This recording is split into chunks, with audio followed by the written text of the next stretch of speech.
Captain Siltfin pressed her webbed paw against the cool metal of the control panel. The ship's sensors were showing something strange, very strange. Her brown fur was still damp from her morning swim in the ship's water chambers. She liked to start each day with a good swim. It helped her think clearly. "Captain, you need to see this," said First Officer Rippleclaw.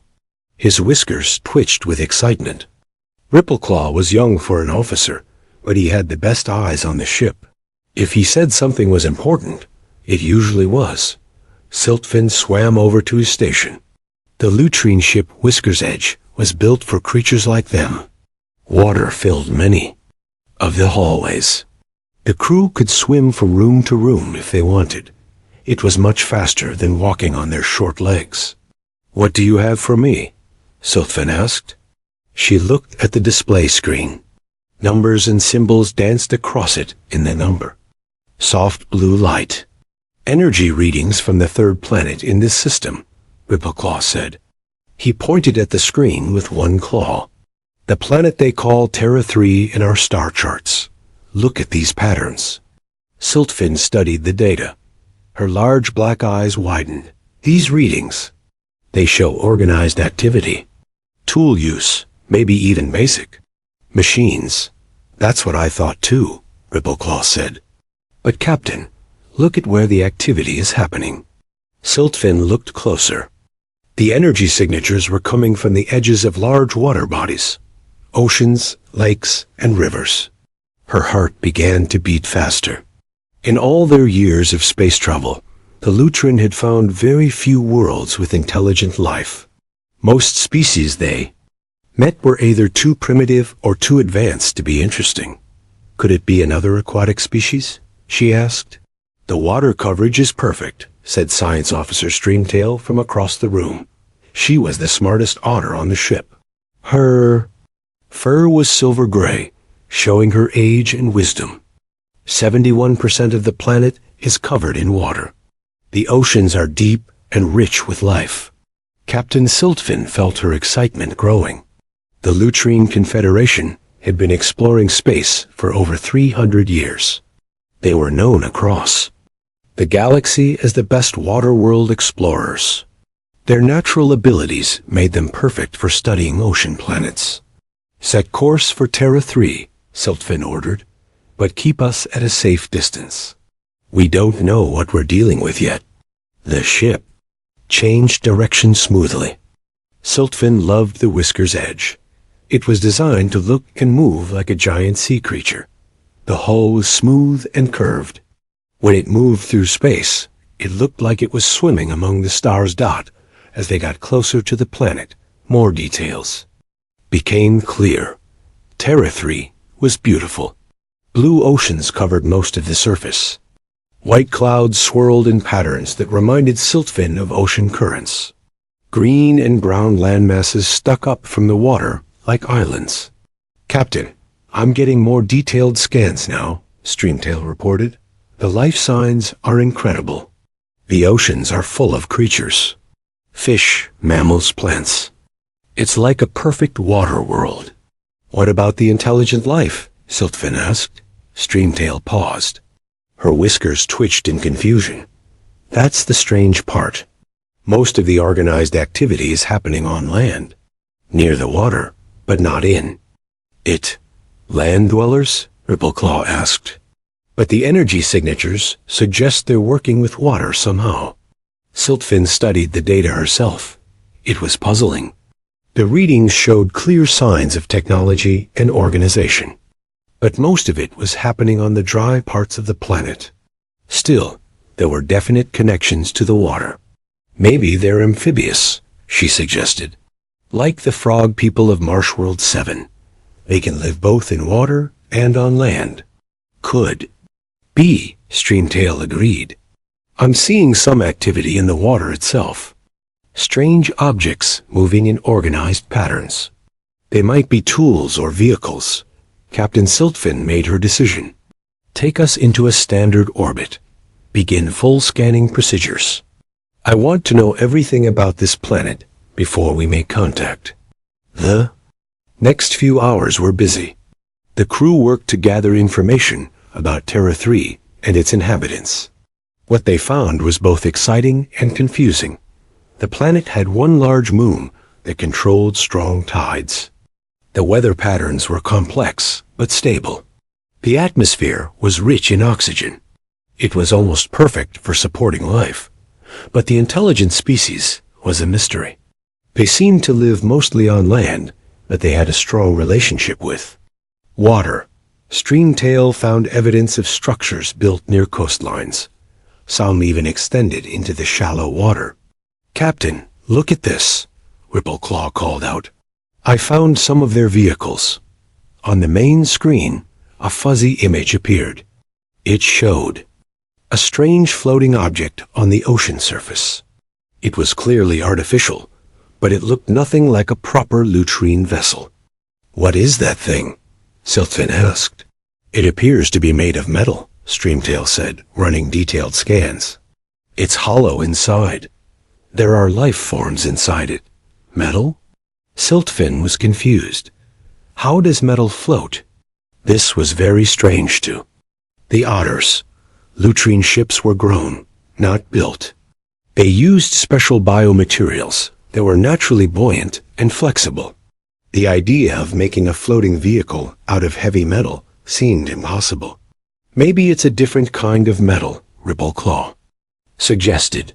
"Something lighter than water." "I'm detecting more of these objects," Streamtail reported. "Hundreds of them, all across the planet's oceans.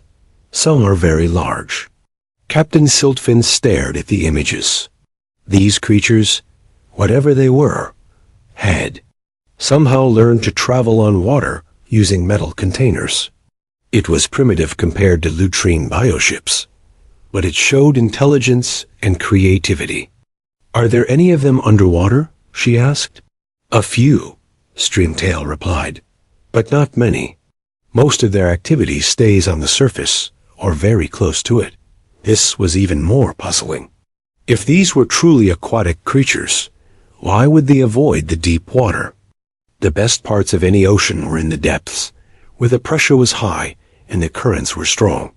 "Maybe they're afraid of deep water," Rippleclaw suggested. "Afraid of water?" Siltfin almost laughed. "What kind of aquatic species is afraid of deep water?" "Perhaps they're not fully aquatic," Streamtail said thoughtfully. "The scans show they spend most of their time on land. They might only use water for transportation." Captain Siltfin considered this. In all their explorations, the Lutrine had never met a species that had mastered water travel without being naturally aquatic. It seemed backward, like trying to swim without knowing how to hold your breath. "Prepare a contact team," she decided.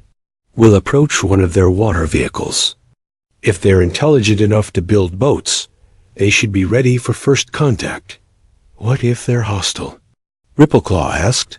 Siltfin looked at the primitive metal boats on the screen. "Look at their technology.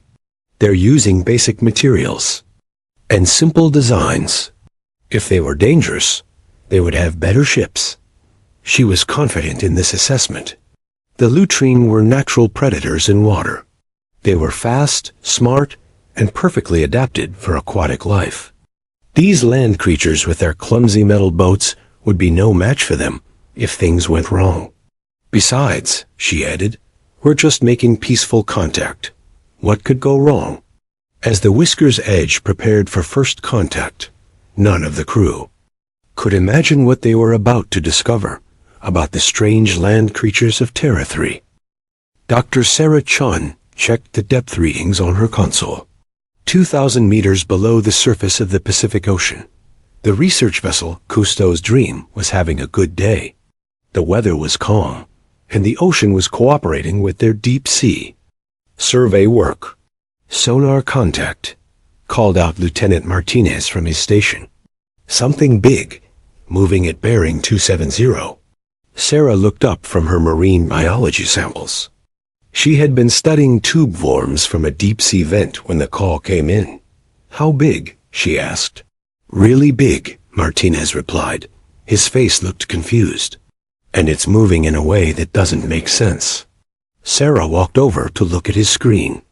The sonar image showed a large object moving through the water about 500 meters away. It was roughly whale-sized, but it was moving too smoothly and too purposefully to be a whale. Could it be a submarine? Asked Dr. Kim, the team's oceanographer. Maybe military? No, Martinez said, shaking his head. I know submarine signatures. This is something else. Look at the shape. The object on the screen was long and curved, like a giant fish or sea creature. But it was too regular, too symmetrical to be natural. It also seemed to be made of some kind of solid material. And there's something else, Martinez added. It's not using any kind of propulsion system I can identify. No propeller sounds, no engine noise. It's just dot, dot swimming. Captain Roberts, who had been listening from the bridge, came down to the research lab. He was an old Navy man who had seen everything the ocean could throw at him. But he looked puzzled as he studied the sonar readings. In 30 years at sea, I've never seen anything like this, he said. Whatever it is, it's heading straight for us. Sarah felt excitement building in her chest. This could be the discovery of a lifetime. A new species of giant sea creature, or maybe some kind of unknown geological formation that moved. Bring us to full stop, she ordered. I want to get a closer look at this thing. The Cousteau's Dream slowed to a halt. The research vessel was designed for deep sea work. It had powerful lights, cameras, and sampling equipment. If there was something unusual down here, they would find out what it was. Contact is changing course, Martinez reported. It's definitely coming toward us now. Through the water, a shape began to appear. At first, it was just a shadow in the Alma. Blue darkness. Then the lights of the research vessel began to illuminate it. What they saw made everyone stop and stare. It was clearly artificial, but unlike any submarine or underwater vehicle they had ever seen. The hull was smooth and organic looking, like it had been grown rather than built. It moved through the water with the fluid grace of a living creature. My God, whispered Dr. Kim. What is that thing? Before anyone could answer, the strange vessel began to rise toward the surface. It moved slowly and carefully, as if it didn't want to startle them. Follow it up, Sarah ordered, but keep our distance. Cousteau's Dream began to ascend. As they climbed toward the surface, more details of the strange vessel became visible. It had what looked like viewing ports along its sides. There were also structures that might have been sensors or communication equipment. When both vessels reached the surface, the ocean was calm and clear. The afternoon sun made the water sparkle like diamonds. The strange ship floated nearby, obviously waiting for something. Are those dot windows? Captain Roberts asked, looking through binoculars. Sarah took the binoculars and looked for herself. Through what did appear to be transparent sections in the hull, she could see movement inside. Dark shapes that seemed to be looking back at them. There's definitely something alive in there, she said. Something intelligent. As if responding to her words, a section of the strange vessel opened up. Water poured out, and then something emerged. It was about the size of a large dog, but it moved like it belonged in the water. Sleek brown fur covered its body. It had webbed feet and a long, flexible tail. Large, intelligent black eyes looked directly at the human research team. It's an otter, Dr. Kim said in amazement. A giant otter. But this was clearly no ordinary otter. The creature was wearing some kind of equipment. There were devices attached to its body that looked like communication gear. It swam around their vessel with obvious intelligence and purpose. More creatures emerged from the strange ship. Soon there were 6 of them in the water around the Cousteau's Dream. They moved with coordination and clear communication among themselves. They're studying us, Sarah realized. Just like we're studying them. One of the creatures swam closer to the research vessel. It surfaced near the side, where the human team was watching, and made a series of complex sounds. The sounds were clearly organized, like language. Are they trying to talk to us? Captain Roberts asked. I think so, Sarah replied. She leaned over the rail and tried making some sounds back. Simple clicks and whistles that might be universal communication. The creature responded immediately. It seemed excited and began making more complex sounds. Soon all the creatures were participating in what was clearly an attempt at communication. Dr. Kim ran to get the underwater communication equipment. If they're intelligent, they might understand mathematical concepts, she said. That's supposed to be universal. She activated the underwater speakers and began transmitting simple mathematical sequences. 1 + 1 = 2. 2 + 2 = 4. The Fibonacci sequence. The response was immediate and overwhelming. The creatures began transmitting back mathematical concepts that were far more advanced than anything the humans had sent. Calculus, geometric proofs, and equations that Dr. Kim barely recognized. They're not just intelligent, she said with growing excitement. They're more advanced than us. Sarah felt a chill that had nothing to do with the ocean water. These creatures had technology that could travel underwater with no detectable propulsion. They had mathematical knowledge that surpassed human understanding, and they had found Earth. Where did they come from? Captain Roberts asked. Are they from Earth? Some kind of evolved species we never discovered. Before anyone could answer, more shapes began appearing on the sonar. The original vessel had not come alone. There were at least 3 more similar craft approaching from different directions. We need to report this, Captain Roberts said. This is way beyond a marine biology survey. But Sarah was fascinated. The lead creature was still trying to communicate with them. It had brought what looked like a device from its ship. The device was clearly technological, but it seemed to be made from biological materials. The creature activated the device, and suddenly the humans could hear translated speech coming from their own communication equipment. Greetings, water travelers, the voice said. It sounded strange, like it was being filtered through water, but it was clearly understandable. We are explorers from the stars. We study worlds with great waters like this one. Sarah's heart began beating faster. First contact with an alien species.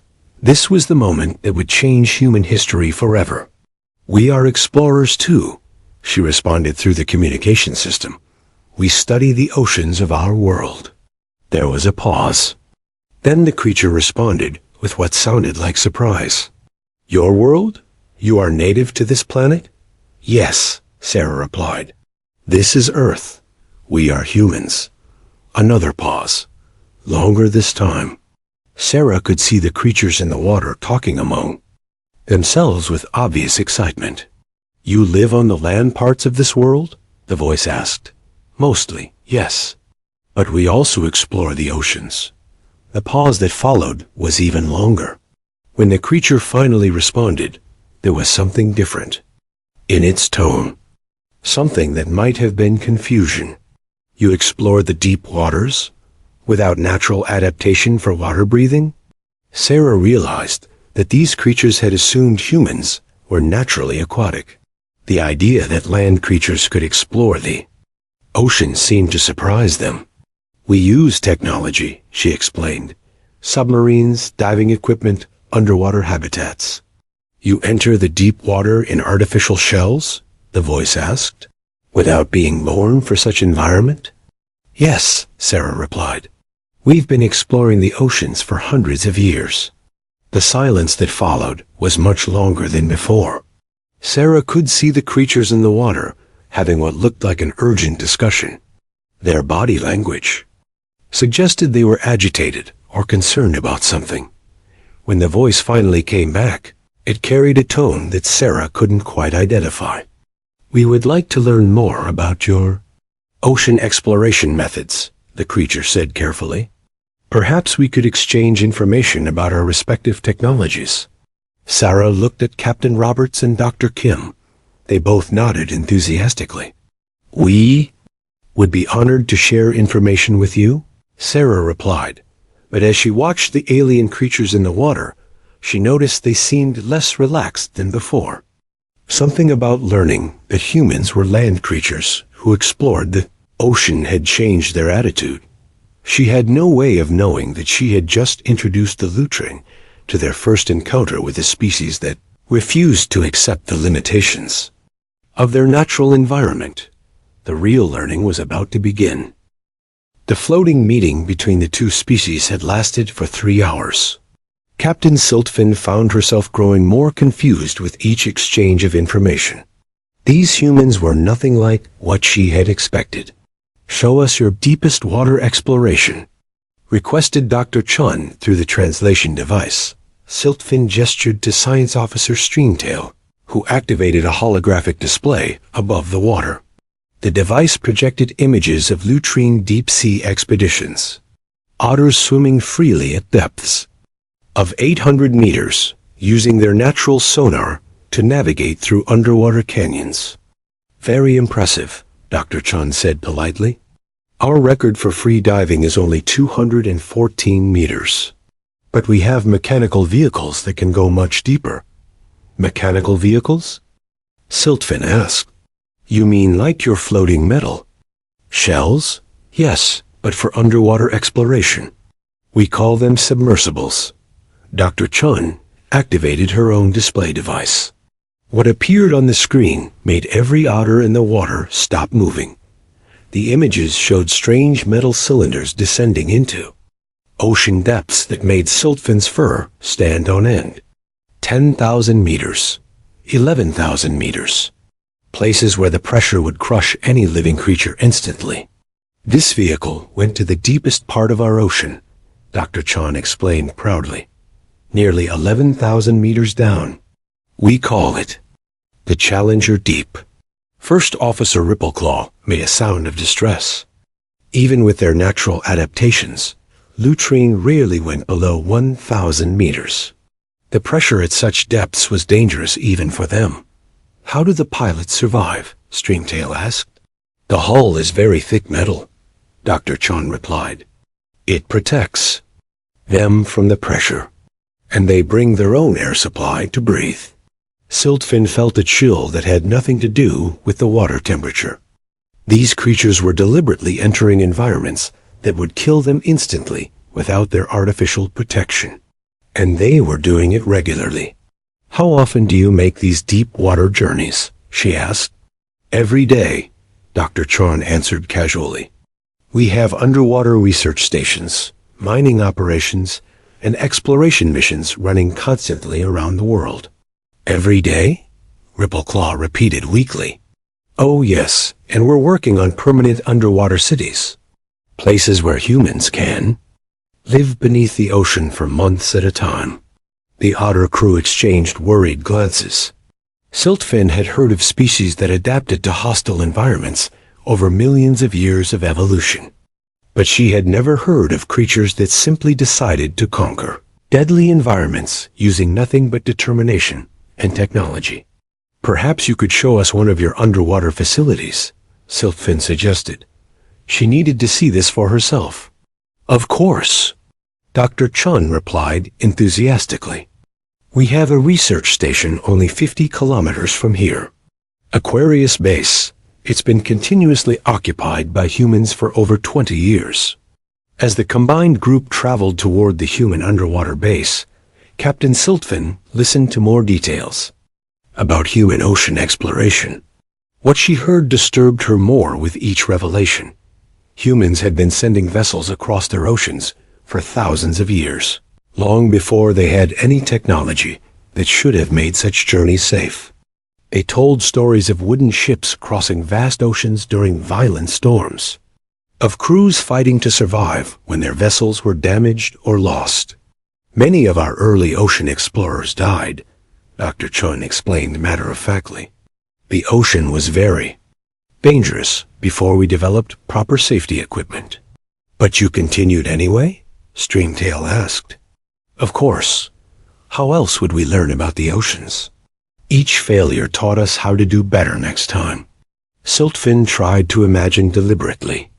Entering a dangerous environment, knowing that failure meant death, just to gather information.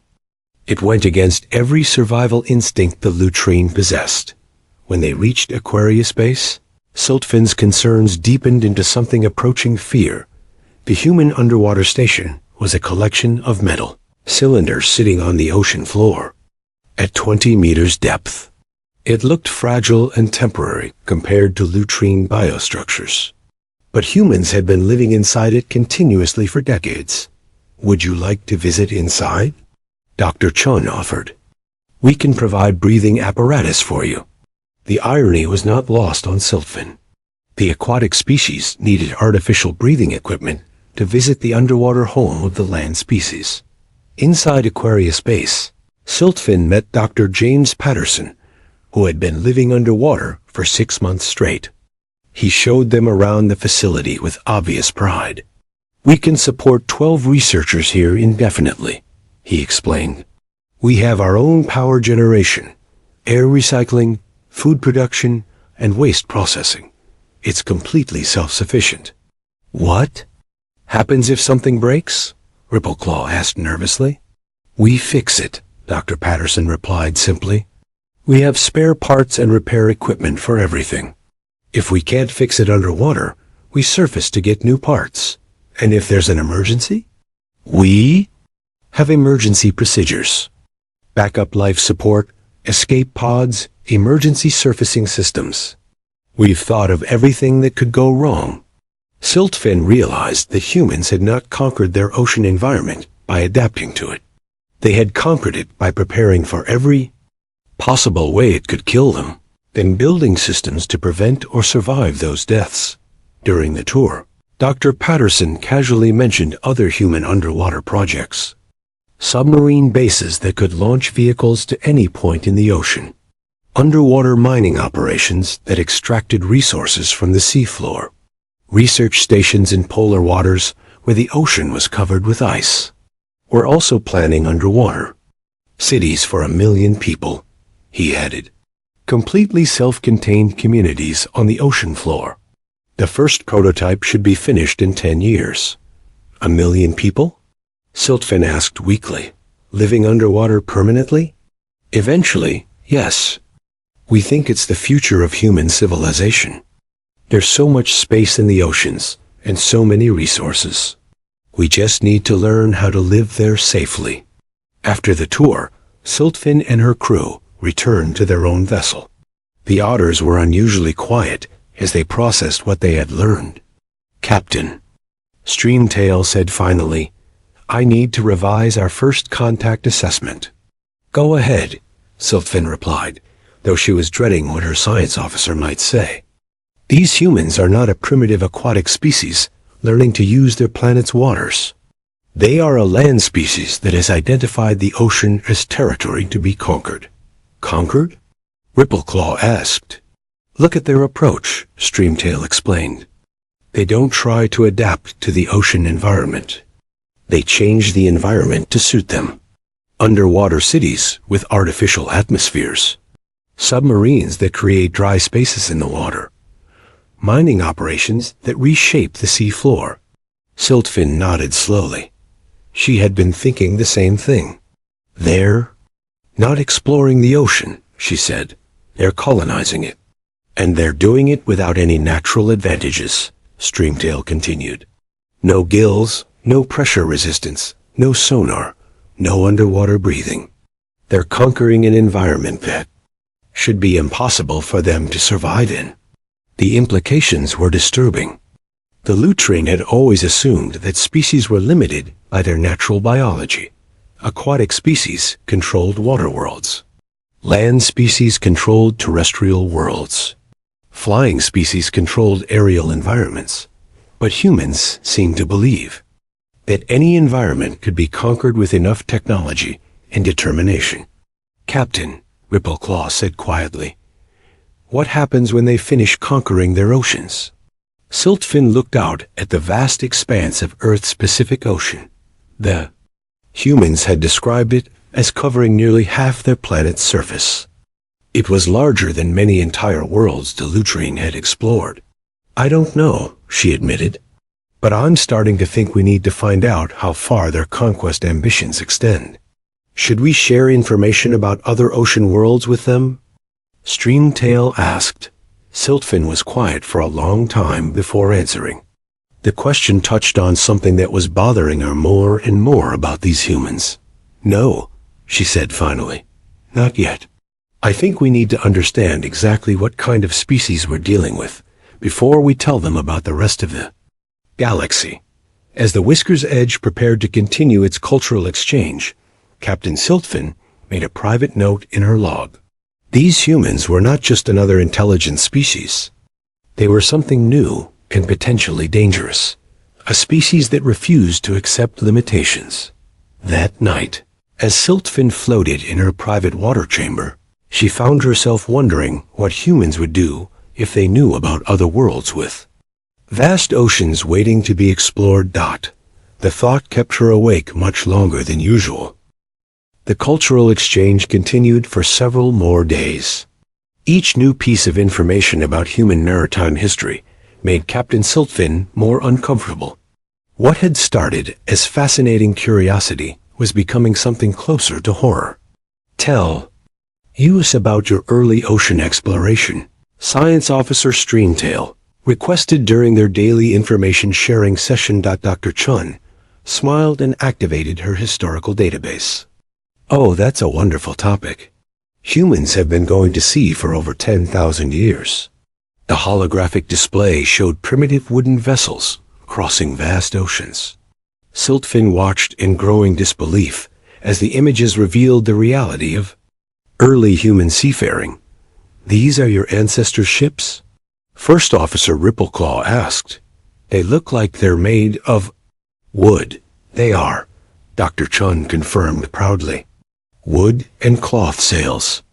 Our ancestors crossed entire oceans in ships like these. Siltfin studied the primitive vessels. They were tiny compared to the vast oceans they traveled. Fragile wooden shells with no protection from storms or waves. How many survived these journeys? She asked. Oh, many ships were lost, Dr. Chun replied casually. Storms, navigation errors, equipment failures. Sometimes entire expeditions would disappear without a trace. And yet they continued? Of course. Each loss taught us something new. We learned to build better ships, navigate more accurately, prepare for different weather conditions. Failure was just part of the learning process. Streamtail made a distressed sound. Your ancestors accepted death as normal part of ocean travel? Well, they didn't want to die, Dr. Chun explained, but they knew the risks. The ocean was hostile, territory that had to be conquered gradually, one voyage at a time. The display showed more images. Ships caught in massive storms, with waves taller than buildings crashing over them. Crews working desperately to keep their vessels afloat, while winds tried to tear apart their sails. Here's footage from a modern cargo ship in a North Atlantic storm, Dr. Chun said, changing the image. This was recorded last year. What Siltfin saw made her fur stand on end. A human ship, much larger and more advanced than the ancient wooden vessels, was being tossed around like a toy by waves that looked like moving mountains. The ship would disappear completely into valleys between waves, then climb up walls of water that seemed impossible to survive. The crew stayed at their posts? She asked weakly. Of course. That's their job. Ships like this cross the oceans every day, carrying cargo between continents. A little rough weather is just part of the business. A little rough weather? Rippleclaw repeated in disbelief. Dr. Chun seemed to realize that the Otters found this disturbing.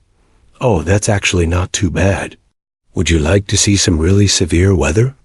Before anyone could object, She showed them footage from ships in hurricane conditions, waves that were 60 meters tall, winds that could tear apart metal structures, conditions that would send any sane aquatic species diving for the safety of deep water. This cargo ship rode out Hurricane Patricia in 2015, Dr. Chun narrated. Category 5 storm with winds over 200 kilometers per hour. The crew stayed on duty for 3 days straight to keep the ship operational. 3 days? Streamtail whispered. In those conditions? They had a schedule to keep, Dr. Chun replied matter-of-factly. The cargo needed to reach port on time. Captain Siltfin was beginning to understand something terrifying about human psychology. They didn't just explore dangerous environments. They made schedules to be in dangerous environments regularly. Show us your submarine operations, she requested, though part of her didn't want to know. The new images were even worse. Human submarines operating under polar ice in complete darkness, surrounded by conditions that would freeze any surface vessel solid. Nuclear submarines that stayed underwater for months at a time. Their crews sealed inside metal cylinders, with no possibility of escape if something went wrong. This submarine spent 4 months under the Arctic ice cap, Dr. Chun explained, mapping the ocean floor in an area where no surface ship could operate. What if the submarine was damaged? Siltfin asked. They would have to surface through the ice. Emergency procedures call for breaking through ice several meters thick, using the submarine's hull. Breaking through ice? With people inside? It's been done successfully several times. Of course, there's always risk, but that's why we train extensively for emergency situations.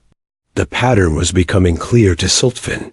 Humans didn't just accept risk as part of ocean exploration. They sought out the most dangerous possible conditions and developed procedures to survive them. Dr. Chun showed them records of human free diving competitions. People deliberately diving to depths that would kill them without proper preparation, holding their breath for times that seemed impossible. The current world record is 214 meters on a single breath, she explained. No equipment, except a weight to help descend and fins for swimming. That depth would crush most creatures, Streamtail said in horror. Oh yes, it's very dangerous. Several divers have died attempting new records. But each attempt teaches us more about human limitations and how to push beyond them. Push beyond them? Rippleclaw asked. Sure. 50 years ago, we thought 100 meters was impossible for free diving. Now we've more than doubled that. Who knows how deep humans will be able to go in another 50 years? Captain Siltfin realized she was witnessing something unprecedented in her experience. Most species accepted their biological limitations and worked within them. Humans seem to view limitations as temporary obstacles to be overcome through training, technology, and sheer determination. Tell us about your underwater rescue operations, she requested. Though she was dreading the answer, Dr. Chun's expression became more serious. That's some of our most challenging work. When ships sink or submarines are damaged, we have teams that specialize in emergency rescues. The images that followed were nightmare scenarios. Human divers working in zero visibility conditions, surrounded by wreckage and debris, searching for survivors in environments where every minute increased the chance of death. This rescue was in the North Sea during a winter storm, Dr. Chun narrated. A fishing vessel went down with 12 crew members aboard. The rescue divers worked for 18 hours in water that was 2 degrees above freezing. 18 hours? In freezing water? They saved 8 of the crew members. It was considered a very successful operation. Siltfin noted that Dr. Chun didn't mention the 4 who died. Humans seem to measure success not by eliminating risk, but by achieving objectives despite terrible risk. Here's footage from a submarine rescue in the Mediterranean, Dr. Chun continued. The submarine lost power at 300 meters depth. Our rescue teams had to attach emergency life support systems while working at depths that required special pressure suits. The images showed humans in bulky mechanical suits working on a crippled submarine while surrounded by the crushing depths of the ocean. Every movement was slow and deliberate, because a single mistake would mean instant death. How long can humans survive at such depths? Streamtail asked. In proper equipment, several hours. Without equipment, death would be almost instantaneous from pressure and lack of oxygen. And yet they choose to work there regularly? Someone has to. Ships and submarines get into trouble. People need rescue. We can't just leave them to die because the environment is dangerous. That statement revealed something fundamental about human psychology that disturbed Siltfin deeply. Humans routinely entered deadly environments, not for exploration or resources, but simply because other humans might need help. They had turned rescue operations in lethal conditions into a normal part of their society.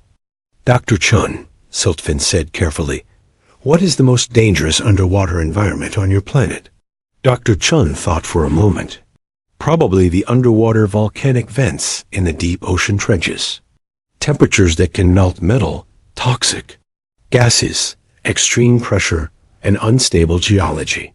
And do humans explore these areas? Oh yes.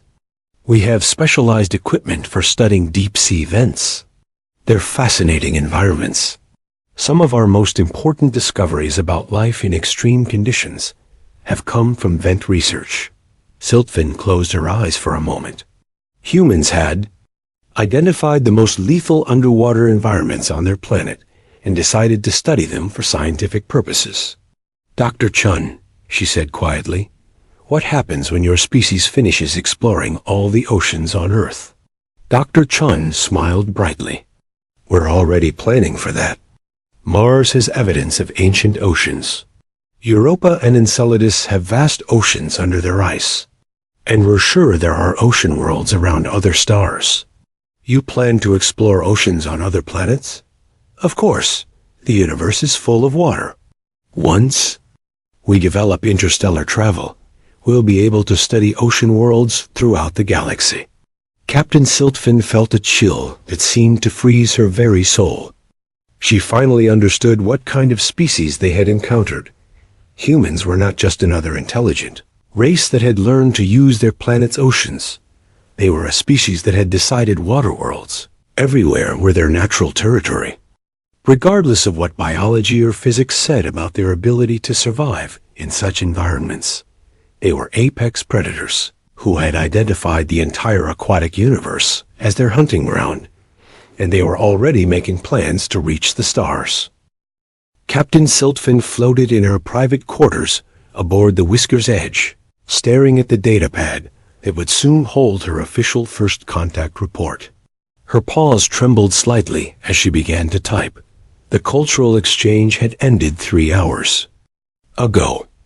Dr. Chun and her team had returned to their research vessel, completely unaware that they had fundamentally changed how the Lutrine Confederation viewed the galaxy.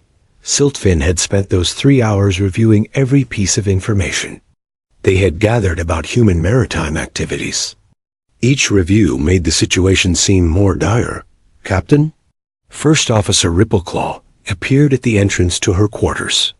The crew is ready for departure whenever you give the order. Come in, Rippleclaw, Siltfin said wearily. I need another perspective on our situation. Rippleclaw swam into the chamber and settled on a floating rest near Siltfin's workstation. His whiskers were drooped with exhaustion and stress. What's your assessment of the humans? Siltfin asked. Rippleclaw was quiet for a long moment. Captain, I've been thinking about this for hours. These humans don't explore the ocean the way we do. They don't even explore it the way any species should. Explain. Look at how we approach ocean exploration, Rippleclaw said. We use our natural abilities.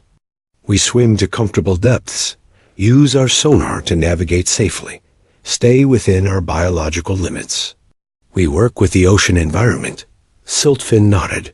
This was how any sensible aquatic species operated. But humans work against the ocean, Rippleclaw continued. They treat it like an enemy to be defeated. Every piece of equipment they showed us was designed to protect them from the water that should be their natural environment. They're not naturally aquatic, Siltfin pointed out. That's exactly the problem, Rippleclaw replied.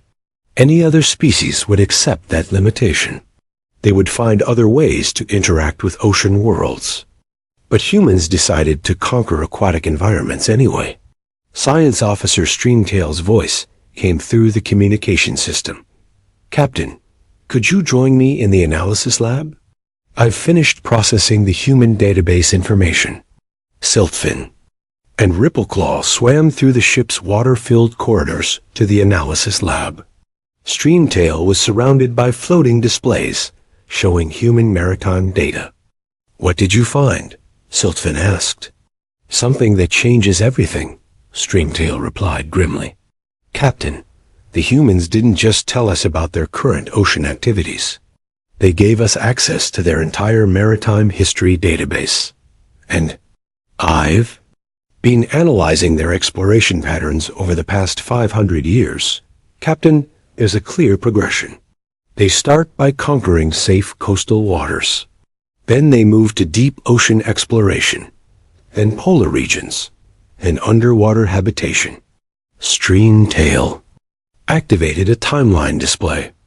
But here's what's terrifying. Each phase happens faster than the last. It took them 300 years to master basic ocean crossing, but only 50 years to go from first submarines to permanent underwater cities. They're accelerating, Rippleclaw observed. Exponentially, Stringtail confirmed. And Captain, look at this. A new display showed human space exploration activities. They've already sent probes to study the subsurface oceans of several moons in their solar system. They're planning missions to drill through ice and deploy underwater exploration vehicles on worlds that are millions of kilometers away. Siltfin felt her blood turn cold. They're already expanding beyond their home planet? Yes, and based on their development patterns, they'll have interstellar travel capability within the next century. Maybe sooner. Which means, Rippleclaw said slowly, they'll be looking for ocean worlds to explore throughout the galaxy. That's not the worst part, Stringtail continued. I found their long-term planning documents. Project Blue Frontier. They're designing colony ships specifically for establishing human populations on ocean worlds. The display showed technical drawings of massive vessels designed to transport humans and their underwater habitat technology across interstellar distances. They're not just planning to explore other ocean worlds, Siltfin realized. They're planning to colonize them. Captain, Stringtail said quietly, there's something else. I found references to theoretical plans for what they call ocean terraforming, modifying existing ocean worlds to better support human colonization. The implications hit Siltfin like a physical blow. Humans weren't content to adapt ocean environments. They were planning to reshape ocean worlds to suit their needs. We need to contact the Confederation immediately, she decided. This information has to reach the Council of Worlds. 3 hours later, Captain Siltfin was addressing a priority session of the Lutrine Confederation's Governing Council via quantum communication. The holographic images of 12 senior Lutrine officials floated in the ship's communication chamber. Council members, Siltfin began, I must formally recommend that the Sol system be classified as a restricted zone with priority monitoring. Status, on what grounds? Asked Counselor Deep Current, the head of the Exploration Committee. The dominant species humans represents an unprecedented threat to aquatic worlds throughout the galaxy. This statement caused an immediate uproar among the council members. Several began speaking at once. Threat? Demanded Counselor Swiftfin. They don't even have faster-than-light travel yet. That's exactly why we need to act now, Siltfin replied. Council members, these humans have developed a fundamental approach to environment conquest that makes them extremely dangerous to species like us. She activated her data transmission. I'm sending you complete records of our cultural exchange. Please review the human maritime history files. For the next 20 minutes, the council reviewed the information in silence. Siltfin watched their expressions change from skepticism to concern to outright alarm. They enter environments that should kill them, Counselor Deep Current said finally, regularly, as part of their normal operations. And they've been accelerating their conquest of increasingly hostile environments for centuries, Siltfin added. Council members, by the time humans reach the stars, they will have technology and experience that makes them capable of colonizing any ocean world in the galaxy. But surely they would respect the territorial claims of existing aquatic species, suggested Counselor Gentletide. Would they? Siltfin asked. Council members, these humans have spent thousands of years treating their own planet's oceans as territory to be conquered. They don't negotiate with the ocean. They don't ask permission from the creatures already living there. They simply move in and establish dominance. Counselor Swiftfin was studying the human space exploration data. Captain, these plans for interstellar colony ships. They're designing them specifically for ocean worlds, not land worlds, not gas giants. Ocean worlds. Yes, Counselor. They've identified aquatic environments as their primary expansion target. The council chamber fell silent. Every member was processing the implications of this information. What do you recommend? Counselor Deep Current asked finally. First, immediate classification of the Sol system as a restricted zone. No lutrine. Contact without council approval. Second, establishment of long-range monitoring stations to track human technological development. Third, a comprehensive review of our territorial defenses around Confederation ocean worlds. You think they would attempt to colonize worlds that are already inhabited by Confederation species? Counselor Gentletide asked. Council members, I think humans would attempt to colonize any ocean world they found suitable, regardless of existing inhabitants. Not out of malice, but because they fundamentally don't recognize environmental limitations. Counselor Swiftfin was still reading through the human data files. Captain, this document about ocean terraforming. They're planning to modify the chemical composition of ocean worlds to better support human life. Which means, Siltfin said grimly, they could potentially make our own worlds uninhabitable for us while making them perfect for human colonization. The vote was unanimous. The Sol system was classified as a restricted zone with continuous monitoring status. All lutrine vessels were ordered to avoid the system unless specifically authorized by the Council. Captain Silton, Counselor Deep Current said as the session concluded, you and your crew are to be commended for your thorough analysis of this situation. Your report may have prevented a catastrophic first contact scenario. Thank you, Counselor. But I fear we may have only delayed the inevitable. What do you mean? Humans are going to reach the stars eventually. When they do, they're going to encounter ocean worlds throughout the galaxy. The question isn't whether this will happen. The question is whether we'll be ready for it. As the communication ended, Siltfin returned to her quarters to complete her official report. But her mind kept returning to her final conversation with Dr. Chun. The human scientist had casually mentioned that Earth's oceans were just the beginning, that the universe was full of water waiting to be explored. She had spoken with the confidence of someone who had never encountered an environment that couldn't be conquered with enough determination and technology.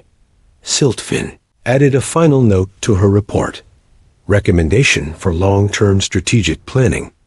The Confederation should begin developing protocols for eventual contact with human interstellar exploration missions, based